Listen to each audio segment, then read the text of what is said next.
সন্তানেরা ইহুদিরা আল্লাহর হাবিবকে তিনটে প্রশ্ন করলো।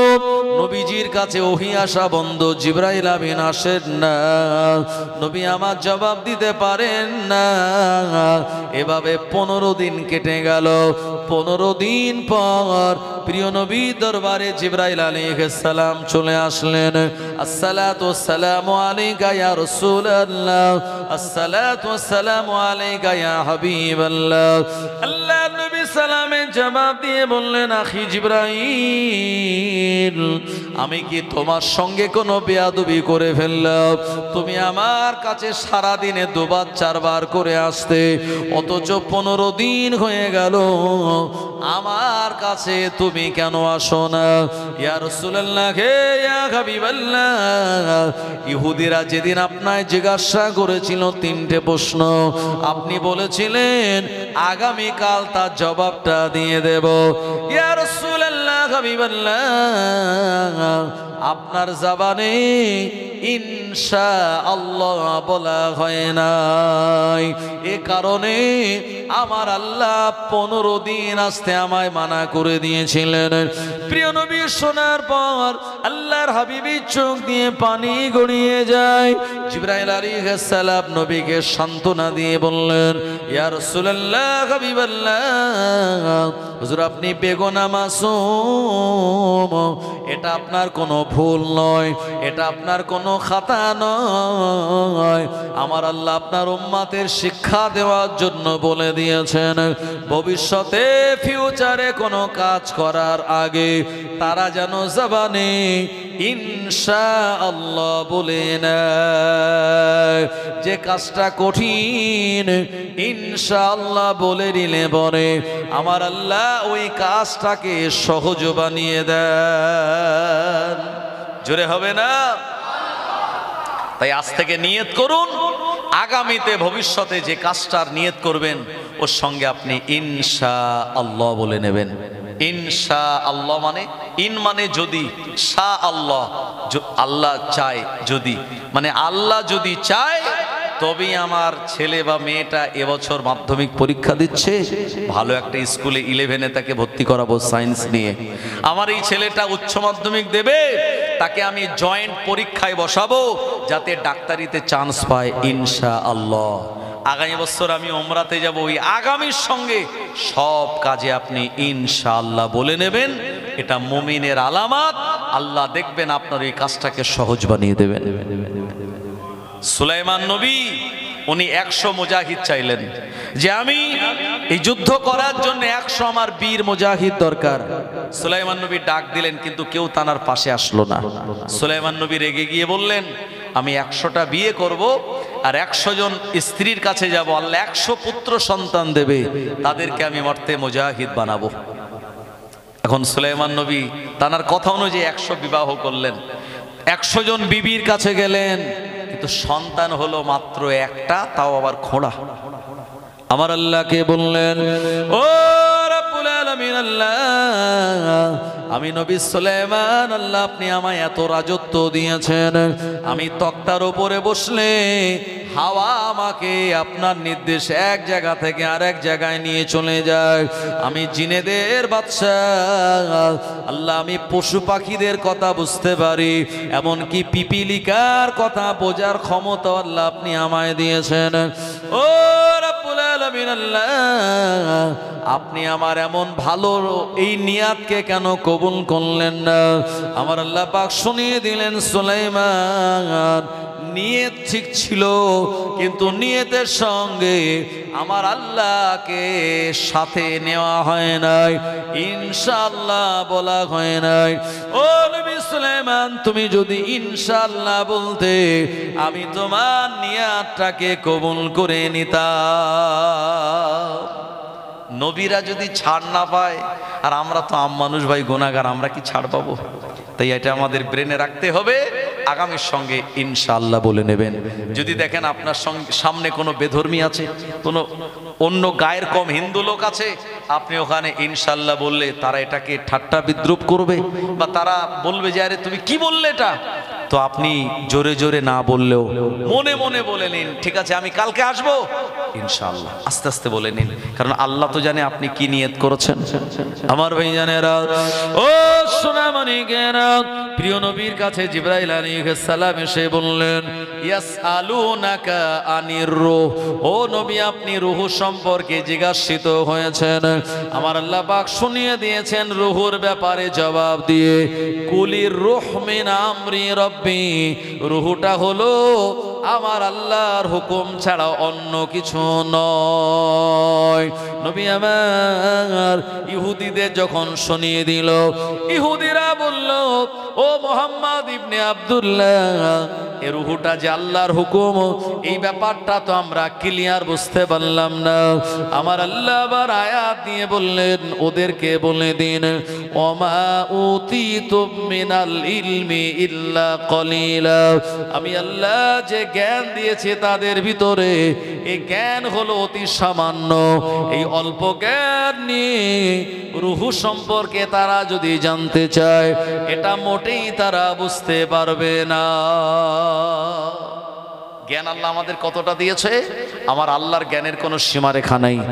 সমুদ্রে একটা চড়ুই পাখি ঠোঁট ডোবালে যতটা পানি ওঠে, ওই পানি পরিমাণের জ্ঞান আল্লাহ দুনিয়ার আলেম, হাফেজ, কারি, মাওলানা, মুফতি, উকিল, ব্যারিস্টার, জজ, হ্যাঁ, তাদের মাথায় আল্লাহ বন্টন করে দিয়েছেন। এই জ্ঞান নিয়ে আমরা বুঝবো যে রূহটা কেমন, রূহটা কোথায় আছে, আমাদের শরীরের ভিতরে আছে।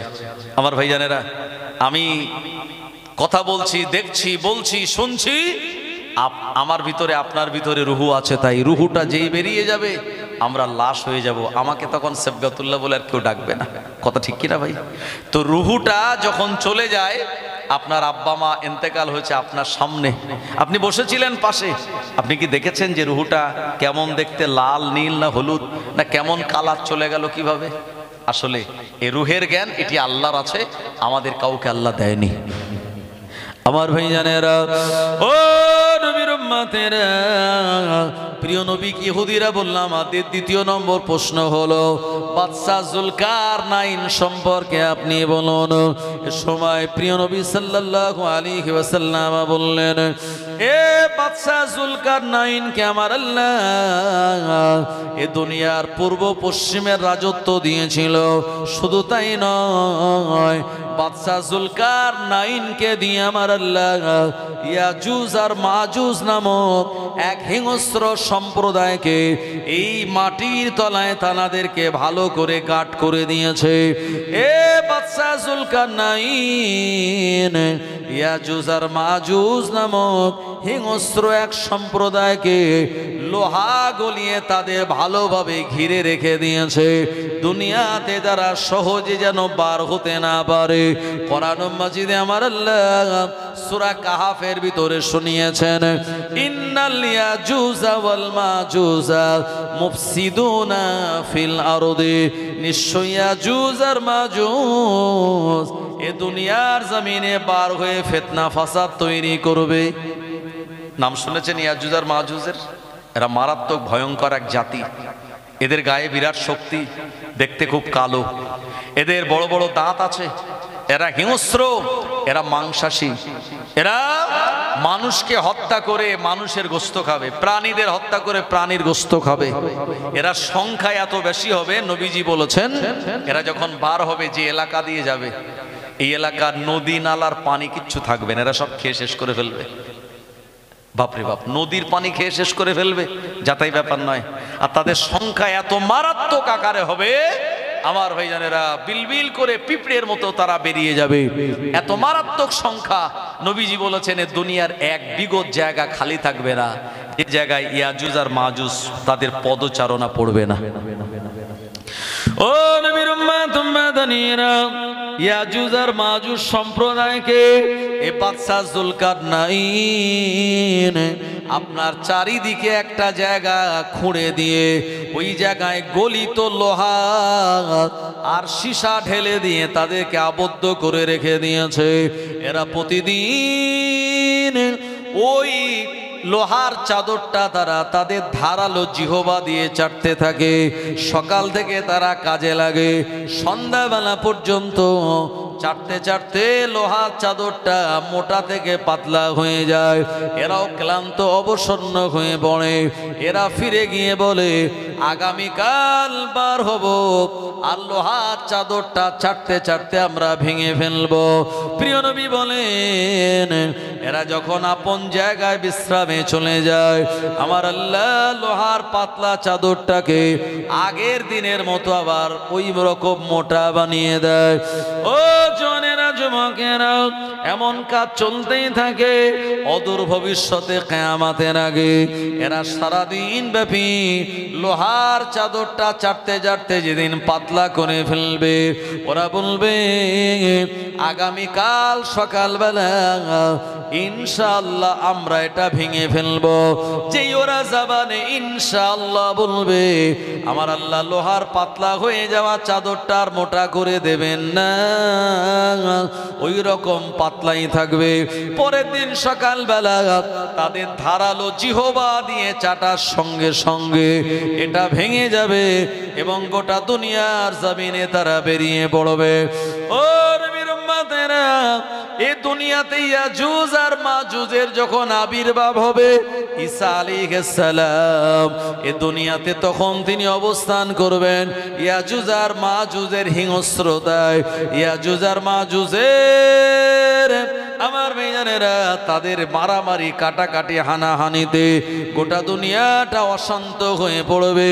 আমার আল্লাহ দরবার ঈসা নবী বলবে, আল্লাহ আমার অনুসারীদের নিয়ে আমি এখন কোন জায়গায় চলে যাব? আমার আল্লাহ বলবেন, ও নবী ঈসা, তুর পর্বতে তুমি তোমার অনুসারীদের নিয়ে চলে আসো।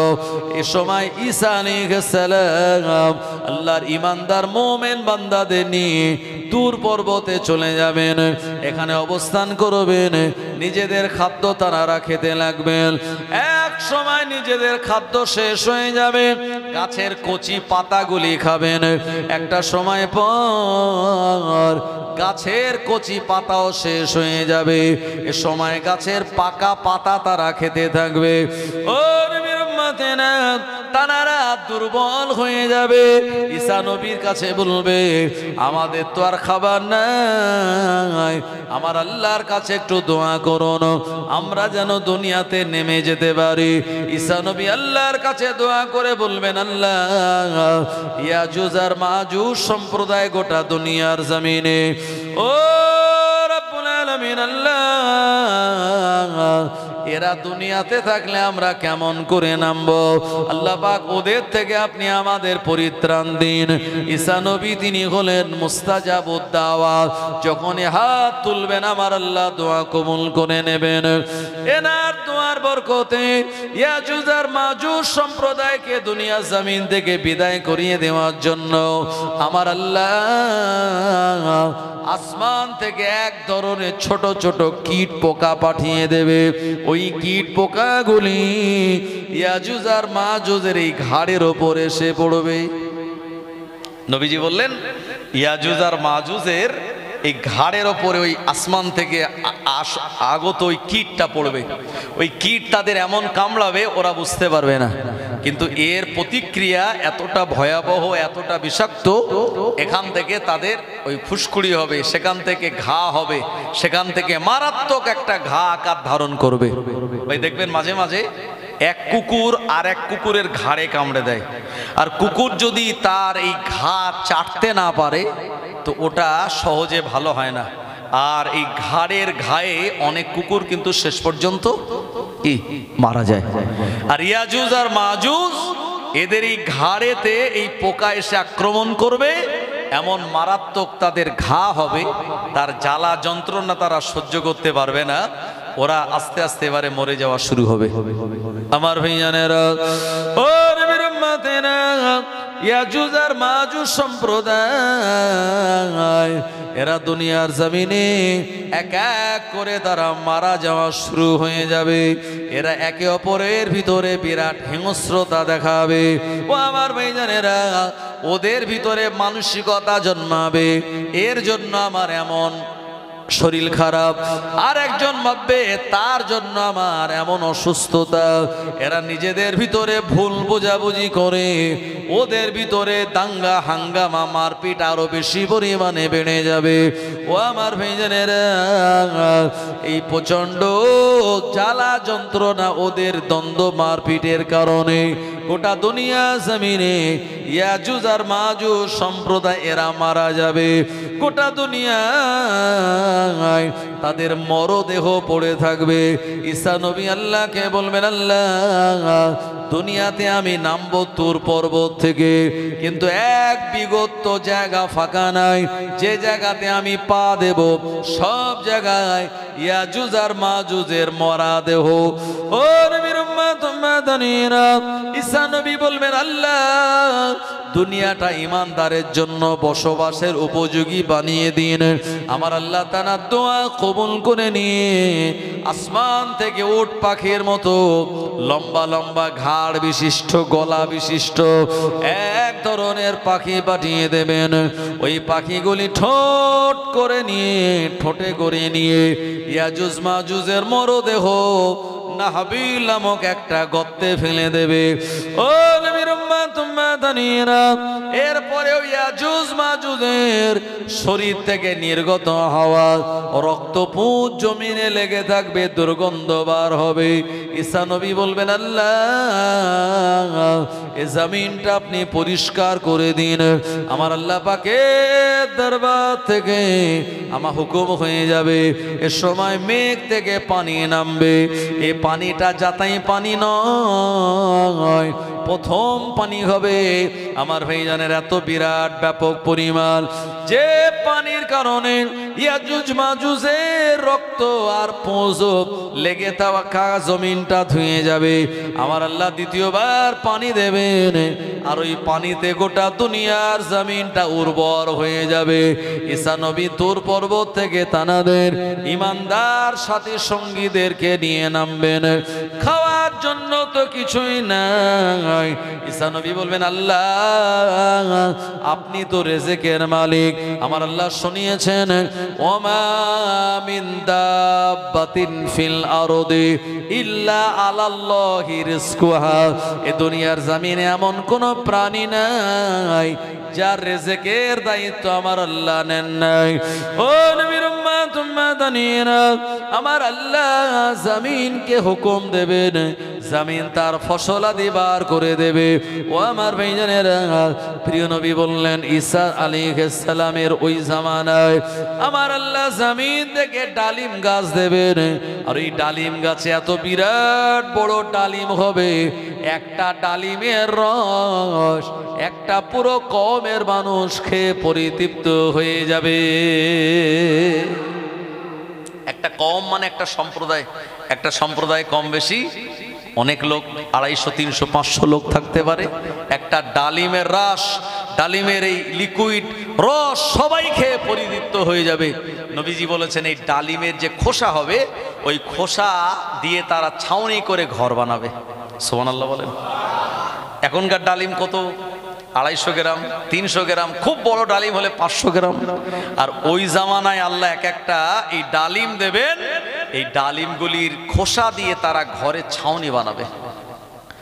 ও নবীর উম্মত উম্মাদানিরা, আমি আপনাদের যে কথা শোনাচ্ছিলাম, ইয়াজুজ আর মাজুজ সম্প্রদায়, এদেরকে বাদশা যুলকারনাইন জমিনে আবদ্ধ করে রেখে দিয়েছে।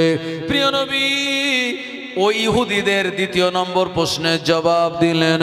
ওরা বলল, মুহাম্মদ ইবনে আব্দুল্লাহ আমাদের 3 নম্বর প্রশ্নের জবাবটা দিয়ে দিন। আসহাবে কাহাফ সম্পর্কে আপনি বলুন। আল্লাহ নবী তিনি আসহাবে কাহাফ সম্পর্কে জবাব দিয়েছিলেন।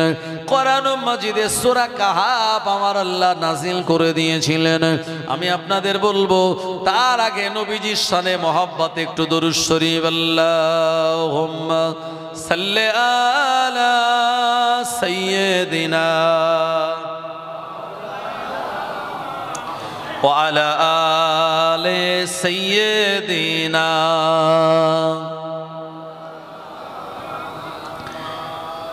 तारीफ़ मोहम्मद हम लिख लिख के सुनाएंगे हम खत्म नबूवत पे जा अपने लुटाएंगे तारीफ मोहम्मद हम लिख लिख के सुनाएंगे हम खत्म नबूवत पे जा अपने लुटाएंगे झुकना भी नहीं आता बिकना भी नहीं आता हम जान लुटाएंगे डरना भी नहीं आता आका की मोहब्बत में हम सर को कटाएंगे हम खत्म नबूवत पे जा अपने लुटाएंगे तारीफ मोहम्मद हम लिख लिख के सुनाएंगे हम खत्म नबूवत पे जा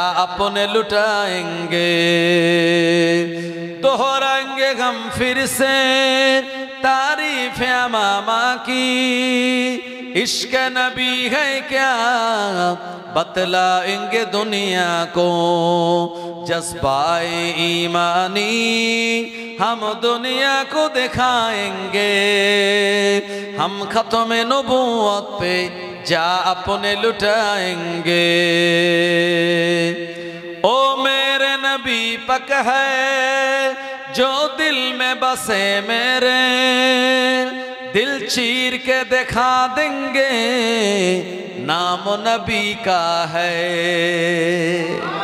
जोरे होवे ना और एक तो जोरे बोलून ओ मेरे नबी पक है जो दिल में बसे मेरे दिल चीर के दिखा देंगे नाम नबी का है दुश्मन नबी सुन ले ज़ुबा पे लगम तू दे जो जान हमारा है दे देंगे नबी के लिए तारीफ मोहम्मद हम लिख लिख के सुनाएंगे हम खत्म नबूवत पे जा अपने लुटाएंगे अल्लाहुम्मा सल्ले अला सय्यदिना व अला आले सय्यदिना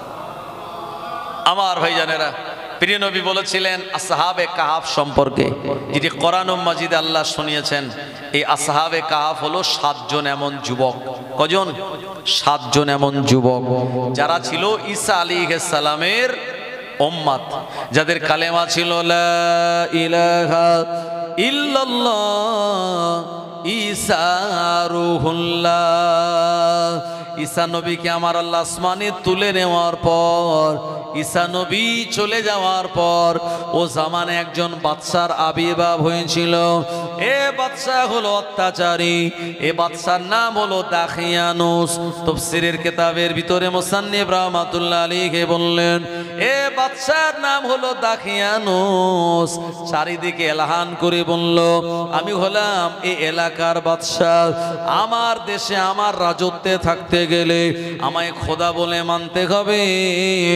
আমায় প্রতিপালক বলে মানা লাগবে আর আমি একটা মেলার ব্যবস্থা করেছি আমার আয়োজন করা এই মেলায় উপস্থিত হওয়া বাধ্যতামূলক জোরে বলেন নাউজুবিল্লাহ একজন বাদশা হয়ে খোদাই দাবি করলো নিজেকে গড ঈশ্বর বলে দাবি করলো ও আমার ভাইজানেরা যাদের ঈমান কমজোর ছিল ঈমান যাদের দুর্বল ওই দুনিয়ায় ওই রাজত্বে থাকার জন্য বাদশা দাখিয়ানুসকে তারা খোদা বলে মেনে নিয়েছিল একবার জোরে বলেন নাউজুবিল্লাহ ও আমার ভাইজানেরা এ 7 জন যুবক কেউ কাউকে তারা চেনে না জানে না বাদশা সমস্ত এলাকার মানুষদের বলল আমার আয়োজন করা ওই মেলায় তোমাদের উপস্থিত হওয়া লাগবে যারা মেলায় যাবে না আমি জানবো তারা আমার বিদ্রোহী দল আমি তাদের অবশ্যই পানিশমেন্ট দেব এখন সেই মেলা অনেকে গেল সবাই গেল কিন্তু 7 জন যুবক তারা চিন্তা করছে এই মেলাতে যাব কি যাব না। আর মেলা যারা তৈরি করে বা বসায় এরা কি আল্লাহর ওলি বান্দা না শয়তানের অনুসারী? একটু জোরে বলেন। এরা শয়তানের অনুসারী, কারণ আল্লাহর কোন ওলি বান্দা এই মেলার পক্ষে নয়। আপনারা জানেন এই হাড়োয়াতে আল্লাহর একজন ওলি আছেন, যার নাম হলো আব্বাস আলী রহমাতুল্লাহ আলী। তানার এই মাজার কেন্দ্রিক এটা বিরাট মেলা হতো প্রায় 1-1.5 মাস ব্যাপী। সেই মেলাটা গত বছর থেকে বন্ধ করা সম্ভব হয়েছে। ফুরফুরা শরীফের তোহা সিদ্দিকী হুজুর থেকে শুরু করে, ওমর সিদ্দিকী হুজুর থেকে শুরু করে, আপনার প্রকাশ্যে একজন মহিলা আল্লাহ তাআলার কোরআন মাজিদকে ছিঁড়ে সে বাহাদুরি দেখাতে যাচ্ছিল যে দেখো এই যে মুসলমানদের ধর্মগ্রহণ তো আল কোরআন, যে কোরআন শরীফ সম্পর্কে আল্লাহ বললেন জালিকাল কিতাব লা রাইবা ফি, এটি এমন একটি কিতাব যার ভিতরে ভুল তো দূরের কথা সন্দেহ পর্যন্ত নাই। সে কোরআন মাজিদ ছিঁড়ে আর সে থ্যাংক ইউ বলছিল, আর সে বলছিল আমার গড হলো যিশু খ্রিস্ট। এই কথা বলে ইসলামকে অপমান করে তার ধর্মকে সে বড় করতে চাচ্ছিল। ভাই তার ধর্ম সে বড় করতে পারে, কিন্তু অপর ধর্মকে ছোট করে কেন?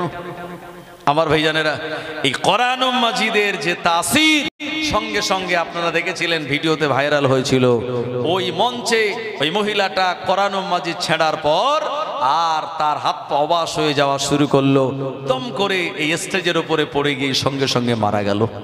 সুতরাং এই দুনিয়ার জিন্দেগিতে যারা আল্লাহর সঙ্গে, নবীজির সঙ্গে, কোরআন মাজিদের সঙ্গে গাদ্দারি করেছে, আমার আল্লাহ তাদের ছাড় দিয়েছে সাময়িক সময়ের জন্য, শুধরানোর জন্য।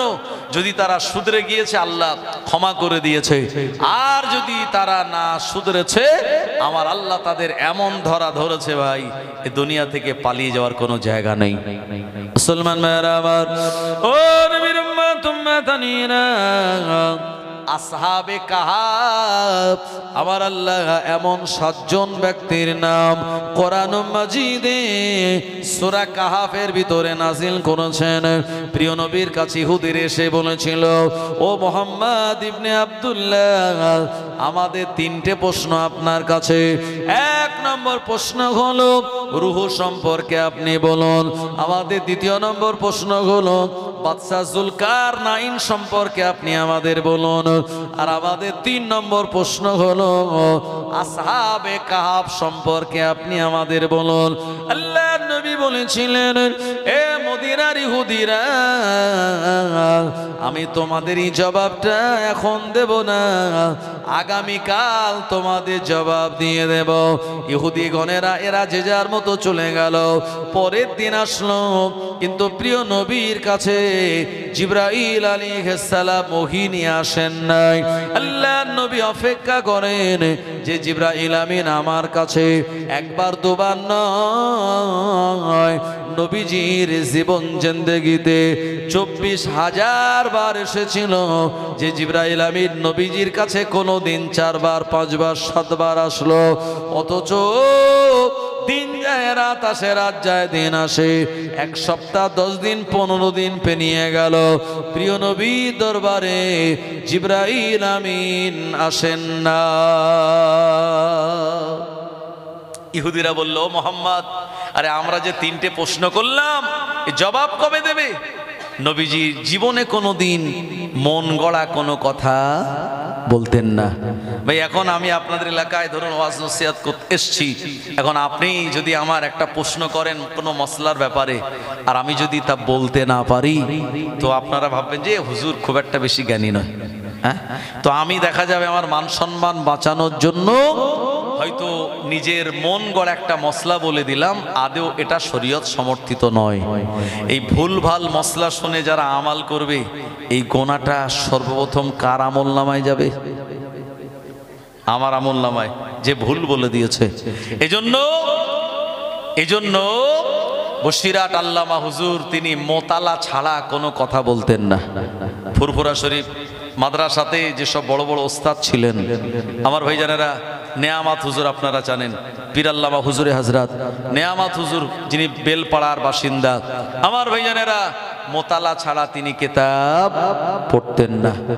এজন্য ভুল ভাল কিছু যদি হয়ে যায়, তো ভুল কথা আমাল করলে যে বলেছে তার আমল নামায় আগে তার গোনা লেখা হবে। প্রিয় নবী তিনি নিজের ইচ্ছায় কোনো কথা বলতেন না। তবে আপনারা এই এলাকার মানুষ অনেক জ্ঞানীগুণী মানুষ, আর আপনাদের এই এলাকা থেকে আমি দীর্ঘদিন যাতায়াত করেছি। এই যে ভিতরে কালেরাইট সিনিয়র মাদ্রাসা আছে না পাগলাহাট থেকে, আমি প্রথম চাকরি পেয়ে এই কালেরাইট মাদ্রাসায় আমি এখানে চাকরিটা নিয়েছিলাম।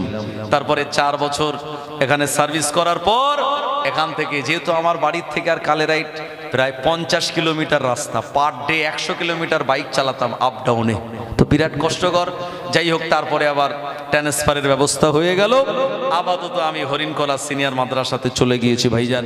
তো যাই হোক, তো আমরা যেসব বড় বড় ওস্তাদের কাছে পড়েছি, কোনো প্রশ্ন করলে উনি বলতেন ঠিক আছে কালকে আমি দেখে এসে বলবো। চলে বলেন সুবহানাল্লাহ। আর এখন আমরা টাটকা বলে দিই, ঠিক হলো না ভুল হলো দেখার দরকার নাই। আমার ভাইজানেরা, আল্লাহ পাক কোরআন মাজিদে শুনিয়েছেন, মা ইয়ান্তিকু আনিল হাওয়া ইন হুয়া ইল্লা ওয়াহয়ু ইউহা। আমার নবী প্রবৃত্তির অনুসরণ করে কোনো কথা বলতেন না, যা বলতেন আমার আল্লাহর পক্ষ থেকে ওহী মেসেজ পাওয়ার পরে তারপরে বলতেন। মান সাল্লা সালাতানা ও ইস্তেকবালা কিবলাতানা ও আকালা যাবিগাতানা ফাযালিকা মুসলিমুন আও কামা ক্বালান নবী সাল্লাল্লাহু আলাইহি ওয়াসাল্লাম। ও জওয়ানেরা, যুবকেরা, আল্লাহর নবী বললেন মুসলমান তো সে যে আমি নবী আমার মতো নামাজ আদায় করলো, ও ইস্তেকবালা কিবলাতানা, আর আল্লাহ রাব্বুল আলামিনের কাবা বাইতুল্লাহকে সম্মান জানালো, কাবা বাইতুল্লাহর দিকে ফিরে পেশাব পায়খানা করলো না, কাবা বাইতুল্লাহর দিকে পা করে ঘুমালো না, আল্লাহর কাবা বাইতুল্লাহর দিকে ফিরে থুতু ফেললো না, এমন কাবা বাইতুল্লাহকে যে সম্মান জানালো। ও আকালা যাবিগাতানা, আর আমাদের জবাইকৃত পশুর গোশত যারা ভক্ষণ করলো, আল্লাহ নবী বললেন ফাযালিকা মুসলিমুন, ওই ব্যক্তিটাই তো প্রকৃতপক্ষে মুসলমান। জোরে বলেন। এখন যারা মুসলমান তারা কি মুমিন? না না না, যারা মুসলমান তারা কিন্তু সবাই মুমিন নয়। মুমিন তো তারা, আর যারা আমার আল্লাহ রাব্বুল আলামিনের বলে দেওয়া এই আলামাতগুলি যাদের ভিতরে পাওয়া যাবে, তাই দুনিয়া সব মুসলমান মুমিন নয়, কিন্তু সব মুমিন কিন্তু মুসলমান। মুমিন কারা? আমি আপনাদেরকে কোরআন মাজিদের আয়াত দ্বারা বুঝিয়ে দেব মুমিন কারা। আমি বলিনি, আলেম ওলামা বলিনি, আল্লাহ পাক নিজে বলেছেন। মুমিনের আলামত হলো টোটাল 12টা। কটা? 12টা। এই 12টা আলামত আল্লাহ পাক কোরআন মাজিদে শুনিয়েছেন। প্রথম সূরা তওবা, যে সূরার আগে বিসমিল্লাহ নেই, এই সূরার ভিতরে আল্লাহ মুমিনের 9টা আলামত বলেছেন। অন্য সূরায় মুমিনের আল্লাহ আরো 3টি আলামত বলেছেন। এই টোটাল 12টা আলামত চিহ্ন যার ভিতরে পাওয়া যাবে, মহান আল্লাহ বললেন অবাশশিরিল মুমিনিন, তারাই তো মুমিন। আর মুমিন যারা, তাদের জন্য কোনো ভয় নেই। আমি প্রথমে আয়াত বলেছি ওয়ালা তাহিনু, তোমাদের ভয় নেই, ওয়ালা তাহাজানু, কোনো দুশ্চিন্তা নেই, ও আনতুমুল আলাউনা, তোমরাই বিজয়ী হবে। তবে শর্ত হলো ইন কুনতুম মুমিনিন। আমি এখন এই মুমিনের আলামত আল্লাহ যেগুলি আমাদের শুনিয়েছেন কোরআন মাজিদে, আমি এক এক করে আপনাদের কাছে তুলে ধরব। এখন যদি আমাদের ক্যাটাগরির সঙ্গে, মানে আমাদের চাল চলনের সঙ্গে, আমাদের জীবনের সঙ্গে এই আলামতগুলি মিলে যায়, তো আপনি নিজেই বুঝতে পারবেন আপনার অবস্থানটা কোন জায়গায়, মুসলমানের জায়গাতে না মুমিনের জায়গাতে। যদি মিলে যায় তো আলহামদুলিল্লাহ, আর যদি না মেলে তো আমরা আগামীতে এগুলি মিলিয়ে নেওয়ার চেষ্টা করব। কথা ঠিক কিনা? আমি আপনাদের কাছে এই আলোচনার মাধ্যমে কিছু দিতে চাই, অন্তত আপনারা এগুলি যেন নিয়ে যেতে পারেন। কোরআন মাজিদের সূরা তওবা 10 পারায় আল্লাহ শুনিয়েছেন মুমিনের 9টা আলামত। 1 নম্বর মুমিনের আলামত হলো আত্তাইবুন, মুমিন যিনি আমার আল্লাহর দরবারে তওবাকারী হবেন। তওবা শব্দের অর্থ হলো ফিরে আসা। এ দুনিয়া জমিনে আল্লাহর যারা মুমিন বান্দা, কোন গুনাহ কোন খাতা হয়ে গেলে সঙ্গে সঙ্গে তারা তওবা করে নেয়। আল্লাহ, এই কাজটা আমার দ্বারা হয়ে গেল, আপনি আমায় মাফ করে দিন, আপনি আমায় ক্ষমা করে দিন, আমি তওবা করলাম। আল্লাহ রাব্বুল আলামিন শুনিয়ে দিলেন মুমিনের এক নম্বর আলামত হলো আমার দরবারে তারা তওবাকারী হবে। আমাদের প্রিয় নবী বেগুনাহ মাসুম ছিলেন। বেগুনাহ মাসুম থাকার পরেও প্রতিদিন 100 বার করে আমার আল্লাহর দরবারে তিনি তওবা করতেন। ও মুসলমান ভাইরা, আমরা যারা ওই নবীর উম্মত, আমরা সারা দিনে কবার তওবা করতে পারলাম? আপনার মনকে জিজ্ঞাসা করলেই তার উত্তর পেয়ে যাবেন। এজন্য মুমিন যারা হবে, এক নম্বর আলামত চিহ্ন হলো এ দুনিয়াতে তারা তওবাকারী হবে। আমার আল্লাহ মুমিনের দ্বিতীয় নম্বর আলামত শুনিয়ে দিয়ে বললেন ওয়াল আবিদুন, মুমিন যিনি আমার আল্লাহর দরবারে তিনি ইবাদতকারী বান্দা হবেন। ও জওয়ানেরা, যুবকেরা, ইবাদতের ভিতরে তানারা থাকবেন, তানাদের ভিতরে ইবাদত বান্দেগি থাকবে। এটা মুমিনের 2 নম্বর আলামত। 3 নম্বর মুমিনের আলামত আমার আল্লাহ শুনিয়ে বললেন ওয়াল হামিদুন, মুমিন আল্লাহর দরবারে প্রশংসা আদায়কারী হবে। এ দুনিয়াতে আমার আল্লাহ আমাদের দেখার জন্য 2টো চোখ দিয়েছেন, শোনার জন্য কান দিয়েছেন, কথা বলার জন্য আল্লাহ আমাদের জিহ্বা বাকশক্তি দিয়েছেন। আমার আল্লাহ রাব্বুল আলামিন চলার জন্য পা দিয়েছেন, আমাদের সুস্থ চিন্তা ভাবনা করার জন্য আমার আল্লাহ আমাদের সুস্থ ব্রেন বিবেক বুদ্ধি দিলেন। এগুলি পাওয়ার পরে যারা শুকরিয়া জ্ঞাপন করে এরাই তো আল্লাহর প্রশংসা আদায়কারী বান্দা। ও আমার ভাইজানেরা, এ দুনিয়ার জমিনে ঘুম হলো মরণের খুব কাছাকাছি। ওই ঘুম ভাঙার পর যে ব্যক্তিটা অন্তত একবার আল্লাহর নামে শুকরিয়া আদায় করে আলহামদুলিল্লাহ বলে, এ দুনিয়াতে আমার আল্লাহর অনেক অসংখ্য বান্দা বান্দি রয়েছেন যাদেরকে খাওয়া দাওয়ার সুষ্ঠু বন্দোবস্ত আমার আল্লাহ এমন করে করে দেন না। আবার কিছু বান্দাকে আমার আল্লাহ অনেক ভালো মন্দ খানা পিনা খাওয়ায়, ভালো মন্দ পাক আর না পাক, যারা দুয়ের ওপরে খুশি থেকে আলহামদুলিল্লাহ আদায় করে, এরা হলো আমার আল্লাহর প্রশংসা আদায়কারী বান্দা বান্দি। আমার আল্লাহ কোরআন মাজিদে সূরা তওবাতে বললেন মুমিনের 3 নম্বর আলামত হলো আমার আল্লাহ দরবারে তিনি প্রশংসা করবেন। জোরে বলুন। আমরা অনেকে ভাত খেয়ে হেউ বলে ঢেক তুলে দেই, আবার মুমিন যে তিনি বলবেন আলহামদুলিল্লাহ। আমরা ঘুম থেকে উঠি, ওঠার পরে আমরা কোনো কথাই বলি না, কিন্তু মুমিন যিনি তিনি প্রশংসা করে বলবেন আলহামদুলিল্লাহিল্লাযী আহইয়ানা বা'দা মা আমাতানা ওয়া ইলাইহিন নুশুর।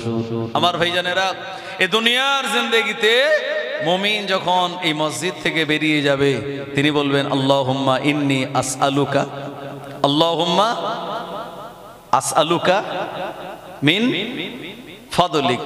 আল্লাহ, আপনি আমার এই কপাল নসিবকে সৌভাগ্যবান বানিয়ে দিন। জোরে বলুন সুবহানাল্লাহ। মুমিন যখন পাবে আল্লাহর দরবারে শুকরিয়া আদায় করবে।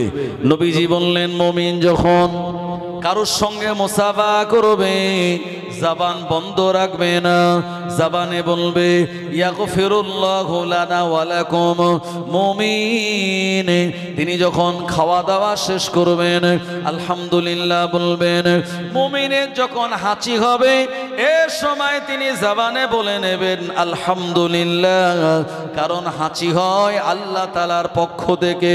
আর বৈজ্ঞানিকরা, ডাক্তাররা তারা বলে দিল মানুষের যখন হাঁচি হয় তার হার্ট থেকে 1000 জীবাণু বাইরে বেরিয়ে চলে যায়। ও আমার ভাইজানেরা, মুমিন তানার যখন হাই উঠবে এ সময় জবানে হাত দিয়ে বলবে লা হাওলা ওয়ালা কুওয়াতা ইল্লা বিল্লাহ, কারণ হাই ওঠে শয়তানের পক্ষ থেকে। আর আমরা যখন হাই তোলার সময় মুখের ওপরে হাত দিই না, আমাদের চেহারা বিকৃত হয়ে যায়, শয়তান আমাদের বিকৃত চেহারা দেখে হাসতে থাকে। ও আমার ভাইজানেরা, মুমিন বাড়ি থেকে কাজের সন্ধানে যখন বেরিয়ে যায়, বিসমিল্লাহে তাওয়াক্কালতু আলাল্লাহ বলে মুমিন বান্দাকে কেউ যদি কোনো উপকার করে দেয়, জাযাকাল্লাহু খায়রান বলে দেয়, মুমিন বান্দা বান্দির কাছে কেউ যখন দোয়া চায়, ফি আমানিল্লাহ বলে বিদায় দিয়ে দেয়। আর মুমিন বান্দা সুন্দর জিনিস দেখলে পরে মাশাআল্লাহ বলে। জোরে বলেন। দেখবেন মাঝে মাঝে মায়েরা বিকেলবেলা বাচ্চাদের সাজিয়ে গুজিয়ে বাইরে বের করে দেয় কারোর কোলে দিয়ে, তো অনেক সময় বাচ্চাটার এইরকম এক জায়গায় কালো টিপ দিয়ে দেয়। কোনো মা আবার পায়ের তলে একটা বড় করে টিপ দেয়। আপনি জিজ্ঞেস করবেন যে এই টিপ দেওয়ার কারণ কি? মায়েরা বলবে যাতে নজর না লাগে। যারা বেধর্মী আপনি খুব ভালো করে দেখবেন, নতুন একটা গাড়ি কিনেছে, 20 লাখ টাকা 22 লাখ টাকা দাম, ওই নতুন গাড়ির পিছনে বা সামনে নিচের দিকে কোনো বাচ্চা ছেলেদের বা মেয়েদের পরা পুরনো জুতো আর বাড়ির মুড়ো ঝেঁটা ঝুলিয়ে দেয়। দেখি দেয় না? দেখেছেন? এই যে গাড়ির নতুন গাড়ি এত লাখ টাকা দাম, তাতে বাচ্চাদের পুরনো জুতো আর মুড়ো ঝেঁটা ঝুলিয়ে দেয় কেন? আপনি জিজ্ঞেস করবেন, বললো যাতে নজর না লাগে। এই নজর লাগাটা এটা সত্য না মিথ্যা? সত্য। মানুষের নজর লেগে শরীর খারাপ হতে পারে, এটা কিন্তু সত্য। প্রিয় নবী মুহাম্মদুর রাসূলুল্লাহ সাল্লাল্লাহু আলাইহি ওয়াসাল্লাম জানিয়ে দিলেন, হে আমার উম্মতেরা, যখন কোন সুন্দর বাচ্চা দেখবে বা সুন্দর জিনিস দেখবে, এ সময় যদি তারা বলে নেয় মাশাআল্লাহ, এ বাচ্চাটা কত সুন্দর, মাশাআল্লাহ কত সুন্দর, এই মাশাআল্লাহ বললে পরে তারা নজর লাগবে না। আপনি আমি মুসলমান, বাচ্চাদের এখানে টিপ দেওয়া, পায়ের তলায় টিপ দেওয়া, এটা ইসলামের রীতি নয়। এ বাচ্চাটাকে যখন ঘর থেকে বার করে দেবেন, আমার আল্লাহ পাক দুটি সূরা নাজিল করে দিয়েছেন। এই সূরা দুটিকে একত্রে মুআব্বিজাতাইন বলা হয়। এই দুটি সূরার ভিতরে 11টা আয়াত রয়েছে। ও নবীর উম্মত উম্মাতানিরা, এই সূরা দুটি তেলাওয়াত করে ওই বাচ্চাটার মাথায় যদি ফু দেওয়া হয়, কোনো খারাপ নজর তার উপরে লাগবে না। একটি সূরার নাম হলো সূরা ফালাক, আর একটি সূরার নাম হলো সূরা নাস। জোরে বলেন আমার ভাইয়ারেরা। এরপরে মুমিন যিনি সুন্দর জিনিস শুনলে তিনি সুবহানাল্লাহ বলবেন। বিপদ আপদ মুসিবতের কথা মুমিনের কানে আসলে ইন্না লিল্লাহি ওয়া ইন্না ইলাইহি রাজিউন তিনি বলে নেবেন।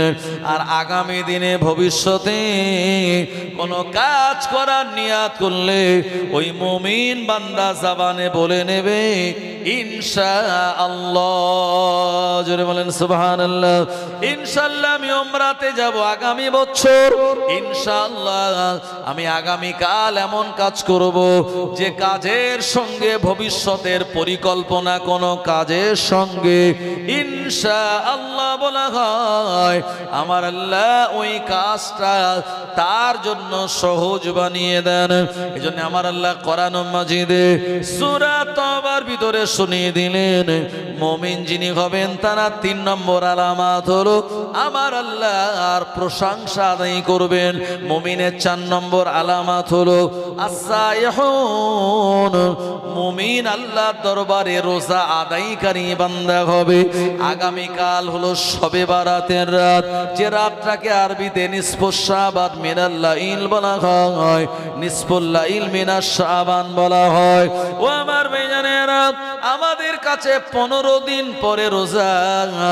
এই রোজা বান্দা যিনি মুমিন হবেন তানারা রোজাগুলি আদায় করবেন। আমার আল্লাহ বললেন মুমিনের 5 নম্বর আলামত হলো ওয়ার-রাকিউন, আল্লাহর দরবারে রুকুকারী হবে। মুমিনের 6 নম্বর আলামত হলো আস-সাজিদুন, আমার আল্লাহর দরবারে তিনি সেজদা দেবেন। প্রিয় নবী বললেন, বান্দা বান্দি যখন আমার আল্লাহর দরবারে সেজদা দেয়, আমার আল্লাহ এ সময় ফেরেশতাদের বলেন, মালাইকা ইরফা হিজাব বাইনি ওয়া বাইনিকা আবদি, এ আমার ফেরেশতারা, আমার বান্দা আমায় সেজদা দিয়েছে মানে আমার বান্দার মাঝখানে সব পর্দাগুলি তুলে দাও। আমি আল্লাহ আমার সঙ্গে সরাসরি তার কানেকশন শুরু হয়ে যাবে। ও নবীর উম্মতেরা, প্রিয় নবী শুনিয়ে দিলেন, বান্দা বান্দি আল্লাহর দরবারে যখন সেজদা দেয়, এই সেজদাটা মসজিদের মার্বেলের উপরে নয়, নামাজের মুসাল্লার উপরে নয়, সেজদাটা কোথায় পড়ে জানেন? প্রিয় নবী বললেন, আস-সাজিদু ইয়াসজুদু আলা কাদামাইহির রহমান আও কামা ক্বালান নবী সাল্লাল্লাহু আলাইহি ওয়াসাল্লাম। প্রিয় নবী বললেন, বান্দা বান্দির সেজদাটা আমার আল্লাহর কুদরতি পায়ের ওপরই পড়ে যায়। আরো মোহাব্বত করে বলেন সুবহানাল্লাহ। ও নবীর উম্মতেরা, মুমিনের 7 নম্বর আলামত হলো ওয়াল আমিরুনা বিল মারুফ, ভালো কাজের আদেশ দেবে মানুষ দিগকে। মুমিনের 8 নম্বর আলামত হলো অন্নাহুনা আনিল মুনকার, খারাপ কাজ থেকে মানুষকে নিষেধ করবে। মুমিনের 9 নম্বর আলামত আবার আল্লাহ শুনিয়ে বললেন, ওয়াল হাফিজুনা লিহুদুদিল্লাহ, আমার আল্লাহর আইনগুলিকে তানারা সংরক্ষণ করবেন। এ 9টি আলামত যাদের ভিতরে দেখা যাবে, 1 নম্বরে মুমিন তওবাকারী, 2 নম্বরে মুমিন ইবাদতকারী, 3 নম্বরে মুমিন আমার আল্লাহর প্রশংসা আদায়কারী, 4 নম্বরে মুমিন রোজা আদায়কারী, 5 নম্বরে মুমিন রুকুকারী, 6 নম্বরে মুমিন সেজদা আদায়কারী, 7 নম্বরে মুমিন ভালো কাজের আদেশ দেবে, আর 8 নম্বরে মুমিন খারাপ কাজ থেকে নিষেধ করবে, আর 9 নম্বরে মুমিন আল্লাহর আইনগুলিকে সংরক্ষণ করবে। যাদের ভিতরে এ 9টা আলামত দেখা যাবে, আমার আল্লাহ পাক শুনিয়ে বললেন, ওয়াবাশশিরিল মুমিনিন, তারাই তো মুমিন, আমি আল্লাহ তাদের সুসংবাদ দিলাম। আরো মোহাব্বত করে বলেন সুবহানাল্লাহ। আমি বলেছি 12টা, এক আয়াতে আল্লাহ বলেছেন 9টা, আর অপর এক জায়গায় আরো 3টে কথা বলেছেন। টোটাল 12টা হলো মুমিনের আলামত। এই 12টার ভিতরে 9টা বলেছি, 10 নম্বর কি জানেন? আমার আল্লাহ বললেন, ইন্নামাল মুমিনুনা আল্লাযীনা ইযা যুকিরাল্লাহু ওয়াজিলাত কুলুবুহুম ওয়া ইযা তুলিয়াত আলাইহিম আয়াতুহু যাদাতুহু ঈমানান ওয়া আলা রাব্বিহিম ইয়াতাওয়াক্কালুন। ও নবীর উম্মত মাদানীরা, আল্লাহ পাক 10 নম্বরে মুমিনের আলামত বললেন, মুমিন যে হবে তার সামনে যদি আমার আল্লাহ রাব্বুল আলামিনের নাম জিকির করা হয়, তার অন্তরটা ভীত সন্ত্রস্ত হয়ে যাবে। আর 11, 9, 10 নম্বরে মুমিনের আলামত হলো এমন করে আমার আল্লাহর নাম শোনার পর অন্তরটা ভীত সন্ত্রস্ত হয়ে যাবে। 11 নম্বর মুমিনের আলামত হলো ওয়াইজা তুলিয়াত আলাইহিম আয়াতুহু যাদাতুহু ঈমানা, মুমিনের সামনে যখন কোরআন মাজিদের আয়াতগুলি তেলাওয়াত করা হবে, যাদাতুহু ঈমানা, তখন তার ঈমানটা বেড়ে যাবে। আর মুমিনের 12 নম্বর আলামত হলো ওয়া আলা রাব্বিহিম ইয়াতাওয়াক্কালুন, মুমিন সদা সর্বদা আমার আল্লাহর উপরে ভরসা রাখবে। আরো মোহাব্বত করে বলুন সুবহানাল্লাহ। এই 12 আলামত যদি আমাদের ভিতরে থেকে থাকে, মনে রাখুন আপনার জন্য কবরে জিন্দেগিটা সহজ। পুলসিরাত আল্লাহ অতি সহজে ঈমানের আলোয় পার করিয়ে দেবে। কিয়ামতের একটা দিন হবে বেঈমান কাফেরদের জন্য 50,000 বছরের লম্বা দিন, আর মুমিনের জন্য কিয়ামতের ময়দান হবে এক ওয়াক্ত নামাজের সময় সমপরিমাণ। জোরে বলেন সুবহানাল্লাহ। এই আসরের নামাজের ওয়াক্ত কতক্ষণ থাকে ভাই? মোটামুটি 1 ঘন্টাই ধরি আমি, এতটা থাকে না, 40 মিনিট। জি জোহরের নামাজের ওয়াক্ত এই 2 ঘন্টা 2.5 ঘন্টা, এই 2-2.5 ঘন্টা এক ওয়াক্ত নামাজে যতটা সময় থাকে, মুমিনের জন্য কিয়ামতের দিন হবে এত অল্প সময়, আর বেঈমানদের জন্য হবে 50,000 বছরের লম্বা দিন। আমার ভাইজানেরা, আপনারা আসহাবে কাহাফের নাম শুনেছেন? কোরআন মাজিদে আল্লাহ একটি সূরা দিয়েছেন, সূরা কাহাফ নামে। এই সূরা কাহাফ কেন নাজিল হয়েছিল, শানে নুজুল যদি আপনি পড়েন তাহলে তাফসীরের নাম হলো তাফসীরে ইবনে কাশশাফ। যিনি লিখেছেন এই মুসান্নিফের নাম হলো আল্লামা জারুল্লাহ জামাখশারী রাহমাতুল্লাহ আলাইহি। উনি বলেছেন এই তাফসীরে শানে নুজুল যে নবীজির কাছে ইহুদির এসে 3টে প্রশ্ন করেছিল। কটা প্রশ্ন? 3টে। আর ইহুদিরা হলো